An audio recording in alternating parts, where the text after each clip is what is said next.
الحمد لله رب العالمين والصلاة والسلام على خاتم النبيين أما بعد فأعوذ بالله من الشيطان اللعين الرجيم بسم الله الرحمن الرحيم ولذكر الله أكبر صدق الله مولانا العظيم.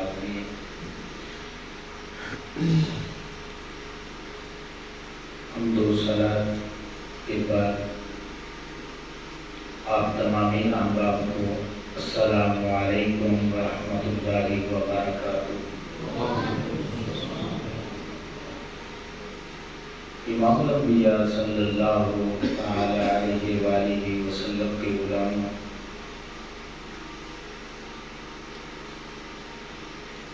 ہم نے پہلے دن علم کی اہمیت، علم دین کی اہمیت، پھر علم دین کی ضرورت کو پڑھا کہ قدم قدم پر ہمیں علم دین کی ضرورت ہے، اور دوسرے دن علمی مجالس کی برکات کو ہم نے قرآن کی روشنی میں پڑھا کہ جو لوگ ایمان والے ہیں وہ آداب مجالس کا لحاظ رکھتے ہیں اور آداب رسالت مآب صلی اللہ علیہ وسلم کا بھی لحاظ رکھتے ہیں. ایسے اہل ایمان کو اللہ رب العزت علم کی بلندیاں عطا فرماتا ہے اور ان کے درجوں کو بلند فرماتا ہے. اللہ انہیں اپنی قربت عطا کرتا ہے. ایسی مجالس میں آنے والے لوگ نامراد نہیں رہتے بلکہ اللہ رب العزت ان کی بخشش فرما دیتا ہے. آج کا ہمارا مضمون جو کہ انتہائی آسان بھی ہے، دقیق بھی ہے اور بڑا لطیف بھی ہے، وہ ہے ذکر کی اقسام.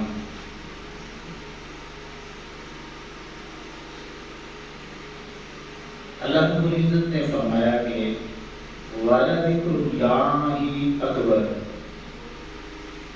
اور تحقیق اللہ کا ہی ذکر سب سے بڑا ذکر ہے. اور تحقیق اللہ کا ہی ذکر سب سے بڑا ذکر ہے. اور حقیقت بھی یہی ہے. اللہ رب العزت کی ذات ازلی ہے، ابدی ہے، بے مثل ہے، بے مثال ہے، لا یزال ہے، لا زوال ہے. اس کا کوئی شریک نہیں ہے. جب وہ ذات و صفات میں بے مثل و بے مثال ہے تو پھر اس کی ذکر کی کوئی ابتدا نہیں ہے اور نہ ہی کوئی اس کے ذکر کی انتہا ہے. تو جب اس کے ذکر کی ابتدا بھی نہیں ہے، انتہا بھی کوئی نہیں، تو اس سے بڑا ذکر کسی کا ہو سکتا ہے؟ اللہ. امام الانبیاء صلی اللہ علیہ وسلم کے غلاموں،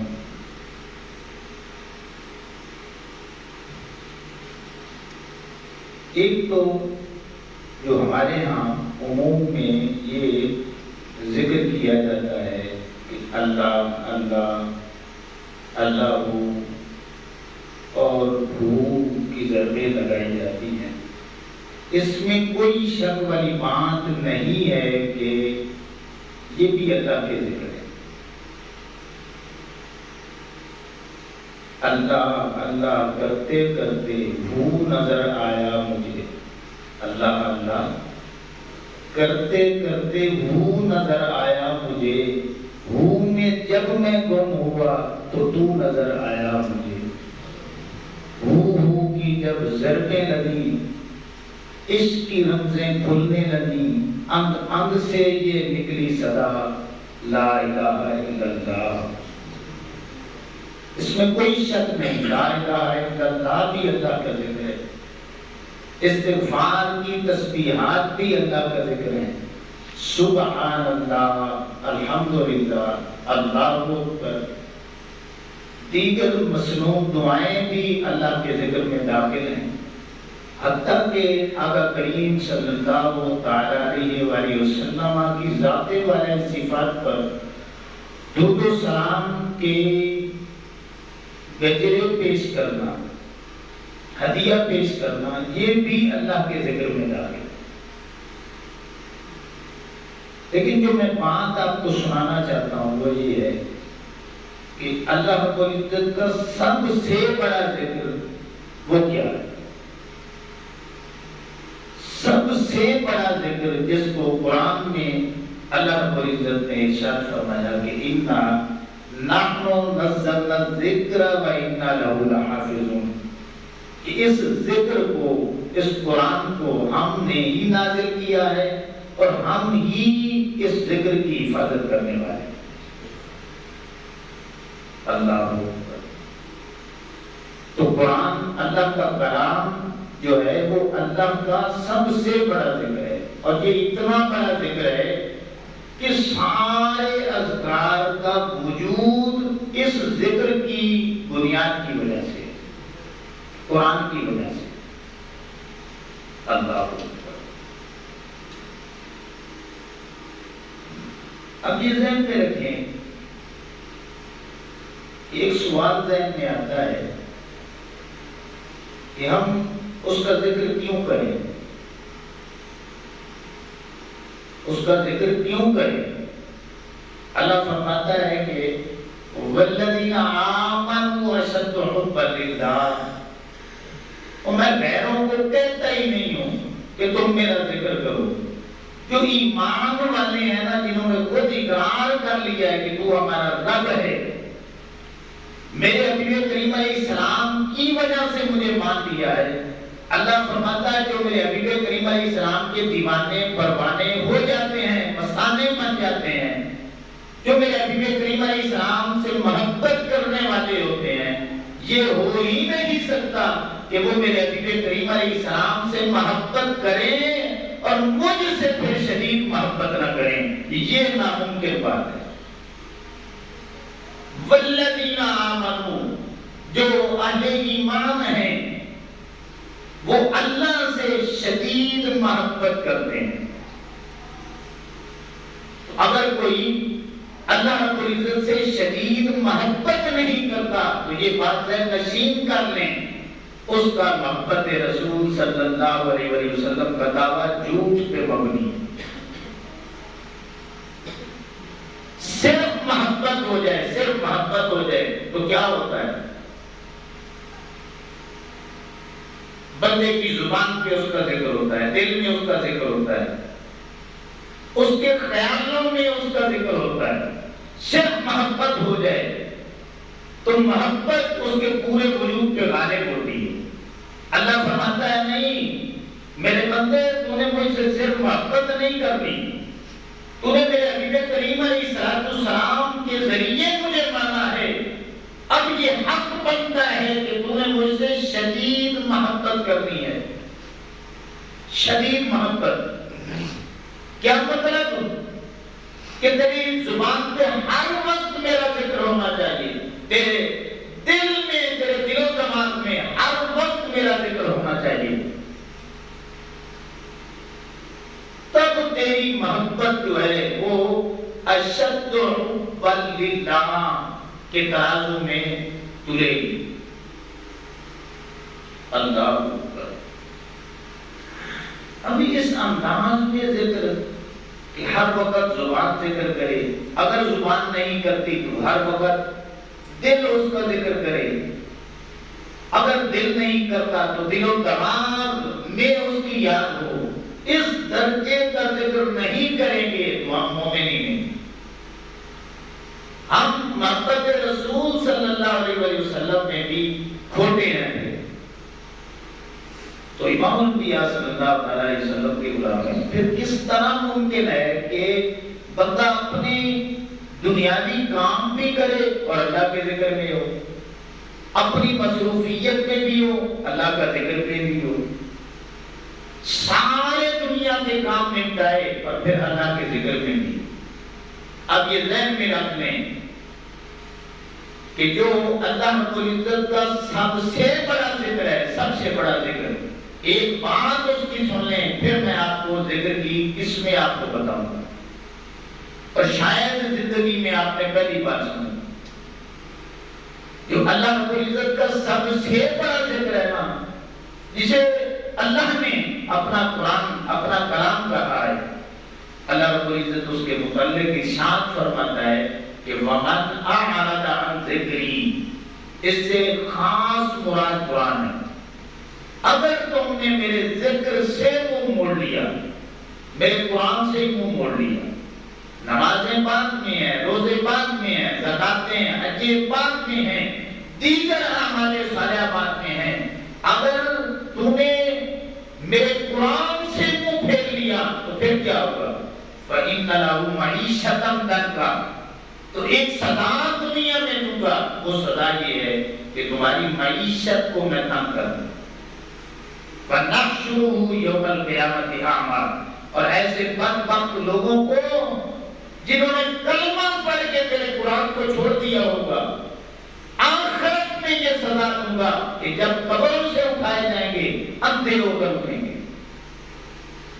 قرآن کو چھوڑنے کی یہ سزا آج آپ دیکھ لیں پوری دنیا میں، پوری دنیا نیچے سے لے کر اوپر تک ہر بندے کو دو ٹینشن لگی ہیں، دو ٹینشن لگی ہیں۔ ایک ٹینشن تو یہ ہے کہ میں اتنا رزق اکٹھا کر لوں کہ میری آنے والی نسلیں بیٹھ کے کھائیں،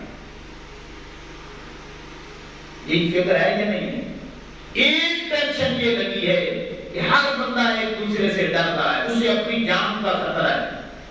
اللہ فرماتا ہے میرے بندو، اور دنیا کے کسی قانون میں تمہارے ان دو مسئلوں کا حل نہیں ہے، اور میرا قرآن پڑھ کے دیکھو تمہارے ان دو مسئلوں کا حل دو کام کرنے کی وجہ سے نہیں، صرف ایک کام میں نے رکھ دی۔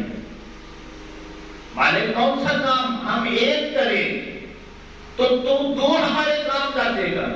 اللہ فرماتا ہے فَلْيَعْبُدُوا رَبَّ هَذَا الْبَيْتِ، اس گھر کے رب کی بندگی کر لے میرے بندے، الَّذِي أَطْعَمَهُم مِّن جُوعٍ وَآمَنَهُم مِّن خَوْفٍ۔ پھر اگر تجھے بھوک لگے گی، پیاس لگے گی تو کھانا میں دوں گا، اگر تجھے امن کا خطرہ ہوگا تو امن بھی میں دوں گا۔ صرف ایک کام میرے بندے کا۔ تو آج معیشت جو تنگ ہو چکی ہے نا، یہ بھی ہم اس پہ بھی سائنس کو اپلائی کرتے ہیں، دیگر حالات کو دیکھتے ہیں۔ اللہ کی عزت کی قسم ہے، جب سے مسلمانوں نے قرآن کو چھوڑا ہے تو اس وقت سے یہ ذلت مقدر بن چکی ہے۔ جب تک مسلمان اپنی آنکھیں نہیں کھولیں گے اور اپنا رخ قرآن کی طرف نہیں کریں گے، اس وقت تک ہماری ذلت عزت میں نہیں بدل سکتی، ہماری یہ پستی عروج میں نہیں بدل سکتی۔ یہ غلط فہمیاں نکال دیں کہ اللہ کا قرآن ہے، اللہ کا کلام ہے۔ ایک یہ سزا دنیا میں کہ معیشت تنگ کر دی جائے، آخرت میں یہ کہ ایسے بدبخت لوگوں کو اندھا کر کے اٹھایا جائے گا، اور جب اٹھیں گے نا تو اب قرآن مجید میں آتا ہے وہ کہیں گے قال رب بما حشرتنی اعمی وقد كنت بصیرا، کہ اے مالک جب ہم دنیا میں تھے تو تو نے ہمیں آنکھیں دے رکھی تھی، تو اب ہم نے تمہیں اٹھایا ہے تو اندھا کر کے اٹھایا ہے، تو اس کی کیا وجہ ہے؟ اللہ فرمائے گا قال كذلك اتتك آیاتنا فنسیتها، اور تم نے میرے قرآن کو بھلا دیا تھا، وكذلك اليوم تنسى، اس کی سزا یہ ہے کہ آج میں نے تمہیں بھی بھلا دیا۔ جب تیری آنکھیں تھی میں نے دی تھی اور قرآن کو پڑھنے کے لیے دی تھی، اس وقت تمہیں قرآن کو پڑھا نہیں تھا، تو اس لیے میں نے تیری آنکھوں کو اندھا کر دیا۔ آگے اللہ فرماتا ہے وَكَذَلِكَ نَجْزِي اسرافا، ایسے لوگ جو اپنی من مانیاں کرتے ہیں اور حدوں کو کراس کرتے ہیں، وَلَمْ يُؤْمِنْ بِآيَاتِ رَبِّهِ، اور اس کی آیات کو نہیں مانتے، وَلَا عَذَابُ الْآخِرَةِ، اللہ فرماتا ہے ان کے لیے آخرت میں اشد وَأَبْقَى، ایک تو عذاب بڑا سخت میں نے رکھا ہے، اور پھر ابقا، وہ ہمیشہ کے لیے۔ یہ قرآن کو چھوڑنے کی سزا سن لیں، جب تک اللہ کا وہ ذکر جس کی برکت سے باقی ذکر آپ کو ملنے ہیں، جب تک اس ذکر کو نہیں پکڑیں گے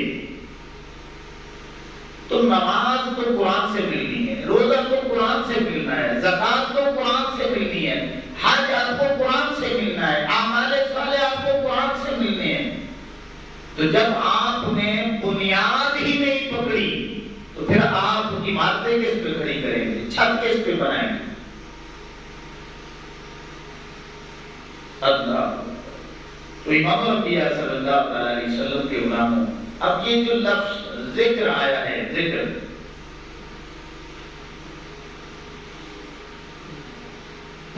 صوفیاء نے الگ اس کی کیٹاگری بنائی ہے، علماء نے الگ اس کی کیٹاگری بیان کی، لیکن میں اللہ کے قرآن کی روشنی میں اور نبی کریم علیہ السلام کی تمام احادیث کی روشنی میں اللہ سے ڈر کر وہ تعریف بیان کرنا چاہتا ہوں جو اللہ کے قرآن نے بیان کی ہے اور آقا کریم علیہ السلام کے فرمان میں موجود ہے۔ سن لیں کہ اللہ کا سب سے بڑا ذکر اللہ کا قرآن ہے، اور ذکر کی دو قسمیں ہیں۔ کتنی قسمیں؟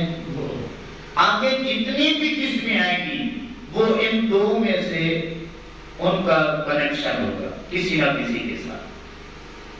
کتنی قسمیں؟ دو۔ ایک ہے ظاہری وجود سے ذکر کرنا، حرکات و سکنات سے اللہ کا ذکر کرنا۔ ایک ہے باطنی ذکر کہ دل میں اس کا خیال ہر وقت رہنا کہ اللہ دیکھ رہا ہے، یہ بھی اس کا خیال یہ رہنا کہ اللہ مجھے دیکھ رہا ہے، اللہ کے ڈر کی وجہ سے گناہوں سے بچے رہنا، یہ اس کا باطنی ذکر ہے۔ اب اس کو اور زیادہ آسان لفظوں میں اگر میں کہہ دوں کہ ہر وہ عمل چاہے چھوٹا ہو یا بڑا، اگر ظاہری وجود سے اس کا اظہار ہوتا ہو، جتنے بھی اعضائے بدن ہیں ان سے اظہار ہوتا ہو، تو پھر وہ ظاہری ذکر میں داخل ہوگا۔ اور ہر وہ عمل چاہے چھوٹا ہو یا بڑا جس کا اظہار اس انداز میں ہو کہ زبان سے نہ کیا جائے، بس دل میں اس کی یاد ہو، اس کا ڈر ہو، اس کا خوف ہو کہ اللہ دیکھ رہا ہے، یہ باطنی ذکر ہے۔ اب ظاہری ذکر جو ہے قرآن کے بعد سب سے بڑا ذکر، ظاہری ذکر، وہ کون سا ہے؟ وہ نماز ہے۔ کون سا ہے؟ نماز ہے۔ اور یہ میری بات نہیں ہے، اللہ کے قرآن میں آتا ہے وَأَقِمِ الصَّلَاةَ لِذِكْرِي، اللہ فرماتا ہے میرے ذکر کی خاطر میری نماز کو قائم کرو۔ تو قرآن کے بعد اللہ کا سب سے بڑا ذکر اللہ کی نماز ہے، اور یہ اتنا بڑا ذکر ہے کہ اللہ رب العزت نے اس کو ایک دن میں 5 بار فرض قرار دے دیا، ایک دن میں 5 بار اس کو فرض قرار دیا۔ یہ وہ ذکر ہے کہ اس کے وجود کے جتنے بھی اعضائے بدن ہیں سب پہ اس کا اظہار ہوتا ہے۔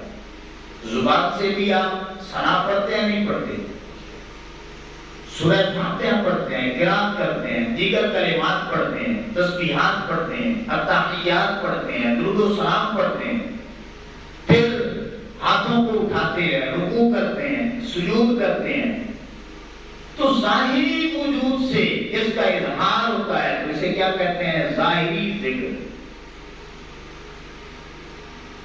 اب روزہ ہے تو یہ نماز کے بعد اللہ رب العزت کا سب سے بڑا ذکر ہے، نماز کے بعد، کہ اس کے بھی اثرات پورے وجود پہ ہوتے ہیں یا نہیں ہوتے؟ ایمان سے بتائیں۔ آپ سے کوئی پوچھے کہ آپ نے روزہ رکھا ہے، یہ بتائیں کانوں کا روزہ ہے یا نہیں ہے؟ تو ہے یا نہیں ہے؟ زبان کا روزہ ہے یا نہیں ہے؟ آپ کے دل و دماغ کا روزہ ہے یا نہیں ہے؟ آپ کے قلب و باطن کا روزہ ہے یا نہیں ہے؟ آپ کے ہاتھوں کا روزہ ہے یا نہیں ہے؟ تو پورے وجود کے روزے کا نام جو ہے وہ روزہ رکھا گیا ہے۔ صرف بھوکا پیاسا رہنے کا نام روزہ نہیں رکھا گیا۔ تو جب اس کے اثرات پورے وجود پہ پڑے اور پورا وجود اس کی لپیٹ میں آ گیا، تو پھر یہ ظاہری ذکر میں اس کا شمار ہونے لگا کہ یہ ظاہری ذکر ہے۔ اس کا کنیکشن باطن کے ساتھ بھی ہے، نماز کا کنیکشن بھی باطن کے ساتھ ہے، یہ ذہن میں رکھیں۔ لیکن ہے یہ ظاہری ذکر کہ وجود کی حرکات و سکانات سے پتہ چلتا ہے۔ اب زکات جو ہے یہ بھی ظاہری ذکر میں داخل ہے، کنیکشن باطن کے ساتھ ہے۔ آپ سوچیں گے کہ پیسے دینے ہیں تو اس میں کون سی بات ہے ظاہر ہے؟ جی، اس کے پیچھے آپ کی پوری محنت کھڑی ہے کہ آپ نے بڑی محنت کے ساتھ کمایا ہے، نوکری کی ہے اور دکانوں پہ بیٹھ کے دھکے کھا کے محنت سے کمایا ہے، اور بڑی محنت کے بعد وہ مال و دولت آپ کے ہاتھ آیا ہے، تو پورے وجود نے حرکت کی تو آپ کو وہ مال ملا ہے۔ تو اللہ رب العزت نے فرمایا میرے بندے میرا حصہ نکالا۔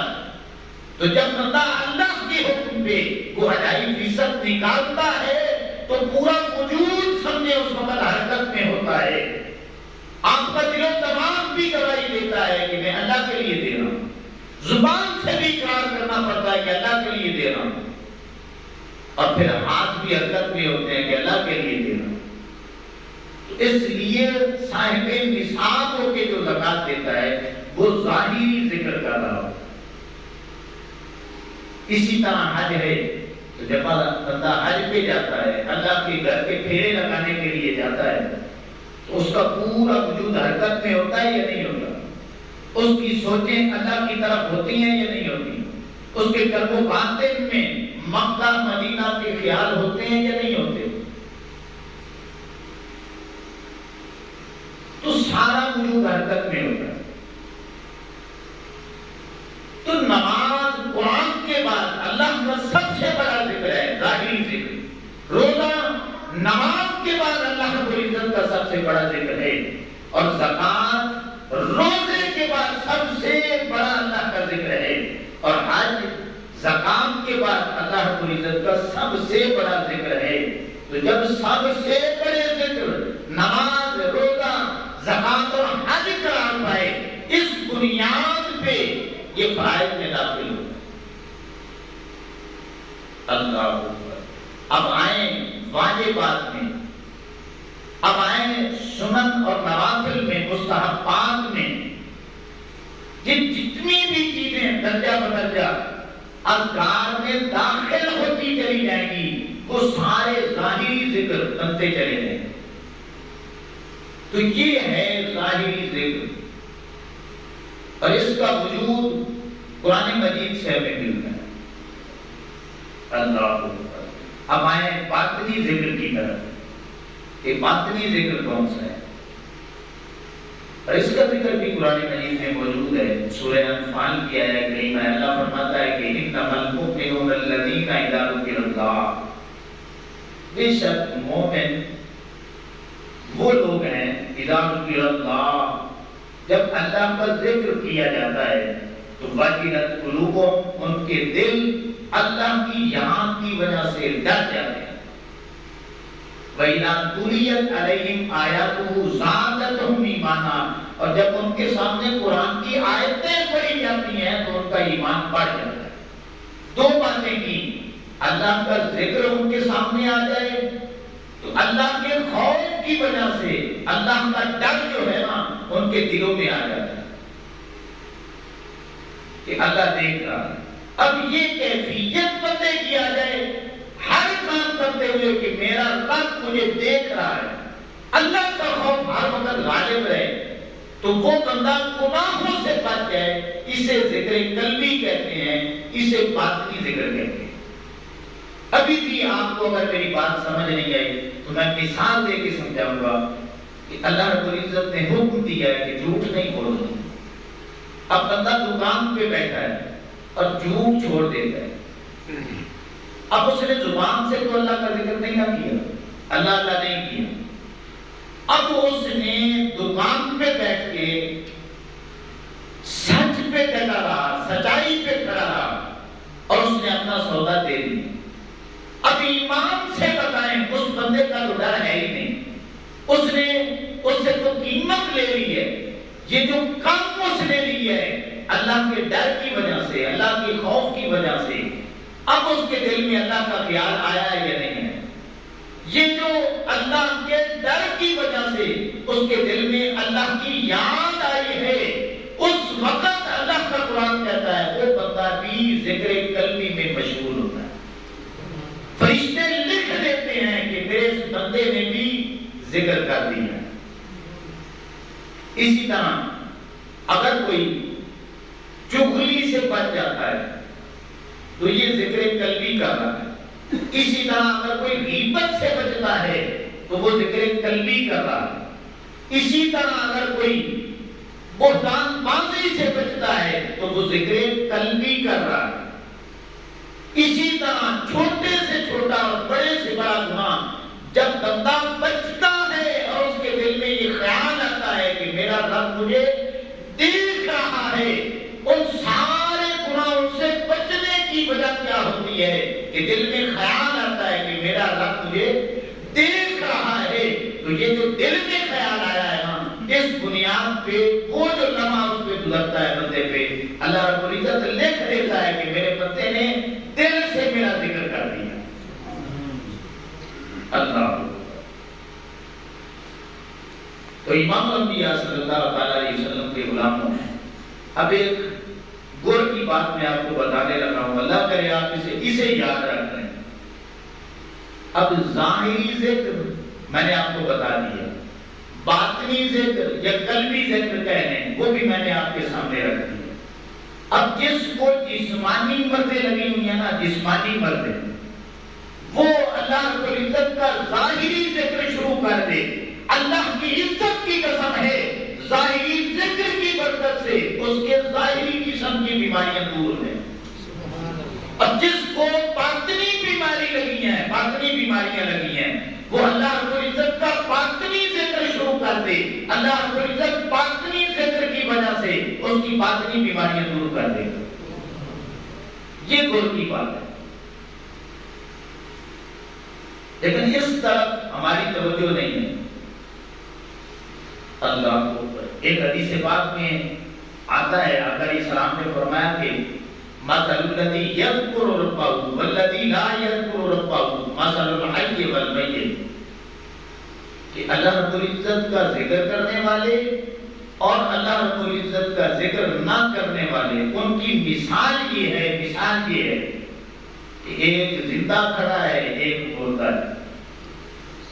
اب ہیں تو دونوں زندہ، ٹھیک ہے، دونوں زندہ ہیں۔ ہماری جو عقل کام کرتی ہے، ہم نے کہنا ہے کہ دونوں زندہ ہیں، لیکن اللہ فرماتا ہے نہیں، جو ذکر کر رہا ہے میرے نزدیک یہ زندہ ہے، جو میرا ذکر نہیں کر رہا وہ زندہ ہو کر بھی مردہ ہے، اور جو میرے ذکر میں مشغول ہے وہ مر کے بھی زندہ ہے۔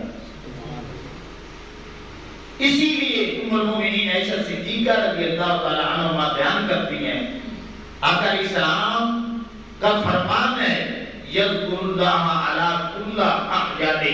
ام المومنین عائشہ صدیقہ رضی اللہ تعالی عنہا بیان کرتی ہیں آقا کریم علیہ السلام ہر لمحہ ہر گھڑی اپنے رب کا ذکر کیا کرتے تھے۔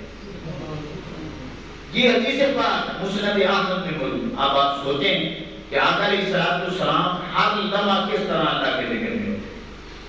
وہ یہی ذکر ہے. ظاہری ذکر ہر وقت نماز یا فرضی ہے یا نفلی ہے، ٹھیک ہے. ہر وقت آقا علیہ السلام اعتکاف کی نیت میں، ہر وقت اللہ کے خیال میں ہیں اور روزہ رکھنے والے ہیں. اس زکوٰۃ تو نبیوں پہ فرض ہی نہیں ہوتی، وہ صدقہ و خیرات اتنا کرتے ہیں کہ زکوٰۃ کی حاجت ہی نہیں رہتی. آقا علیہ السلام حج ادا کرتے ہیں، دیگر اعمال صالحہ کرتے ہیں. اب ذکر باطنی میں کتنی چیزیں ہیں. جب نبی امتوں کو بچانے والے ہیں گناہوں سے تو وہ خود کتنا بچتے ہوں گے. تو اس بنیاد پہ جب بندہ ظاہری ذکر کرتا ہے، باطنی ذکر کرتا ہے، تو وہ بندہ 24 گھنٹے اللہ کے ذکر پہ ہوتا ہے. یہ ذکر کی اصل ڈیفینیشن ہے، تعریف ہے. میں اور آپ اگر ہر وقت ذکر میں رہنا چاہتے ہیں تو اسی پہ عمل کریں. آپ بھی ہر وقت ذکر میں ہوں گے، میں بھی ہر وقت ذکر میں ہوں گے. تو ایسے لوگوں کے متعلق آقا علیہ السلام نے فرمایا کہ جو ظاہری ذکر اور باطنی ذکر کو پہچان لیتے ہیں پھر عمل شروع کرتے ہیں تو وہ بندہ مر کے بھی زندہ ہے، اور جو میرے ذکر کو نہیں پہچانتا، نہیں کرتا، وہ زندہ ہو کر بھی بولتا ہے. یہ ہے حقیقی تعریف. اور ذکر کی اقسام پتہ چلے گی تو آپ کو سمجھ آئے گی کہ اللہ رب العزت کے ہر وقت ہم ذکر میں رہ سکتے ہیں. اور پھر آقا علیہ السلام کی حدیث پاک ہے، حضور نے فرمایا اکثروا ذکر اللہ حتی یقول مجنون.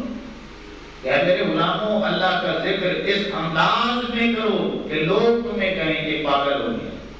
اب ایمان سے بتائیں، جو آزان ہوتی ہو اور دوڑ کے مسجد کی طرف آئے گا، آج کے دور میں دنیا سے پاگل کہے گی یا نہیں کہے گی؟ یہ بڑا مولوی بنے ہوا ہے اور اس کو دنیا گھر والے کہیں گے، اس کو دنیا کی فکر ہی نہیں ہے. تو پاگل تک کہہ دیں گے یہ دیوانہ ہو چکا ہے. تو آقا علیہ السلام نے فرمایا اس وقت تک تمہارا ذکر کثیر ذکر بن ہی نہیں سکتا جب تک کہ دنیا تمہیں پاگل نہ کہنے لگے. تو جب آپ اذان سنیں، مسجد کی طرف آئیں اور کوئی آپ کو پاگل کہہ دے، سمجھ لینا کہ اللہ نے مجھے قبول کر لیا، اللہ مجھ پہ راضی ہو گیا. جب آپ رمضان المبارک کے 30 روزے رکھیں گے، 30 روزے رکھیں گے تو دنیا دیکھے گی، وہ آپ کو پاگل کہے گی کہ یہ کھانے کا دور ہے، مزے اڑاؤ، آگے دیکھی جائے گی. تو دنیا جب پاگل کہے گی سمجھ لینا میری آگے حاضری لگ گئی. جب صاحب نصاب ہو کے آپ زکات دیں گے 2.5%، وہ جیسے حساب کروائیں گے وہ بھی دیکھے گا کہ مال و دولت تو میرے پاس ہے، اس کے اوپر کون سوٹا لے کے کھڑا ہے. تو جب پوچھے گا وہ کہے گا کہ میرے اللہ کا حکم ہے، تو وہ کہے گا پاگل ہو گیا. اور اللہ نے کیا کہنا ہے؟ ادھر تو کچھ نہیں کہنا. تو پاگل ہے، دیتا پھرتا ہے، تو پاگل کہے گی دنیا. اسی طرح جب صاحب استطاعت ہوگا تو وہ 12-14 لاکھ لگا کے اللہ کے گھر میں جائے گا تو دنیا اسے پاگل کہے گی کہ یہ پاگل ہو گیا، 12 لاکھ ضائع کر رہا ہے. اسی طرح جب وہ دکان میں بیٹھا ہے جھوٹی قسمیں نہیں اٹھائے گا اللہ کے خوف کی وجہ سے، ایمان سے بتائیں دنیا پاگل کہے گی یا نہیں کہے گی؟ جب وہ جھوٹ نہیں بولے گا دنیا پاگل کہے گی یا نہیں کہے گی؟ جب غیبت نہیں کرے گا دنیا پاگل کہے گی کہ یا نہیں کہے گی؟ جب چغلی نہیں کھائے گا، بہتان نہیں لگائے گا، تو اس سے پوچھیں گے تو وہ کہے گا بھائی اللہ دیکھ رہا ہے، اللہ کا ڈر ہے، میں یہ نہیں کر سکتا، میں کسی کا نقصان نہیں کر سکتا، میں کسی پہ الزام نہیں لگا سکتا، میں کسی پہ بہتان نہیں لگاتا، میں کسی کی غیبت نہیں کرتا، میں نے یا جھوٹ نہیں بولنا، اپنا خسارہ اٹھا لوں گا. تو ساری دنیا جس کو آپ کی سچائی کا پتہ چلے گا نا وہ آپ کو کہے گی کہ یہ پاگل ہو گیا. تو امام الانبیاء صلی اللہ علیہ وسلم کے غلاموں، اسی لیے آقا اسلام نے فرمایا اس انداز میں اگر تم ذکر کرو گے اکثروا ذکر اللہ حتی یقولوا مجنون، تو دنیا جب تمہیں پاگل کہے گی سمجھ لینا آپ کے ذکر کو اللہ رب العزت نے شرف قبولیت عطا کر دیا۔ اسی لیے کسی شاعر کا بڑے غضب کا شعر ہے، وہ کہتا ہے کہ توحید تو یہ ہے کہ خدا حشر میں فرما دے، توحید تو یہ ہے کہ جب میں اللہ کے پاس جاؤں تو اللہ رب العزت یہ فرما دے، توحید تو یہ ہے کہ خدا حشر میں فرما دے یہ بندہ دو عالم سے خفا میرے لیے، یہ جو پوری دنیا سے ٹکر لے کے آیا ہے کہ صرف بندہ میرے خاطر آیا ہے، میرا ذکر کرتے کرتے دنیا نے اسے پاگل کہہ دیا، تو اب یہ آ گیا ہے، تو اللہ فرمائے یہ بندہ دو عالم سے خفا میرے لیے، پوری دنیا کو ناراض کر کے میرے ذکر میں ہر وقت مشغول رہنے والا، صرف میری رضا کی خاطر اس نے مجھے راضی کر دیا۔ تو امام الانبیاء صلی اللہ علیہ وسلم کے غلاموں، یہ ذکر کی اقسام ہے اور ذکر کا حقیقی مفہوم ہے۔ آپ میں اگر اس پہ عمل کریں گے، ہر وقت اللہ کی عزت کی قسم ہم اللہ کے ذکر میں رہ سکتے ہیں۔ تو کوشش کریں کہ آپ نمازیں پڑھیں، روزے رکھیں، زکوٰۃ دیں، حج ادا کریں، اعمال صالحہ کریں، قرآن کی تلاوت کریں، اور جھوٹ کو چھوڑ دیں، غیبت کو چھوڑ دیں، بہتان بازی کو چھوڑ دیں، الزام تراشی کو چھوڑ دیں، گالی گلوچ کو چھوڑ دیں، بد کلامی کو چھوڑ دیں، بد زبانی کو چھوڑ دیں۔ چھوٹے سے چھوٹا گناہ آپ کے سامنے آتا ہے چھوڑ دیں، حتیٰ کہ آنکھیں نیچی کر لینے سے بھی آپ اللہ کے ذکر میں اللہ اکبر۔ تو امام الانبیاء صلی اللہ علیہ وسلم کے غلاموں، میں دعا کرتا ہوں کہ اللہ رب العزت ہمیں اس انداز میں اپنا ذکر کرنے کی توفیق عطا فرمائے۔ وما علینا الا البلاغ۔ صلاۃ والسلام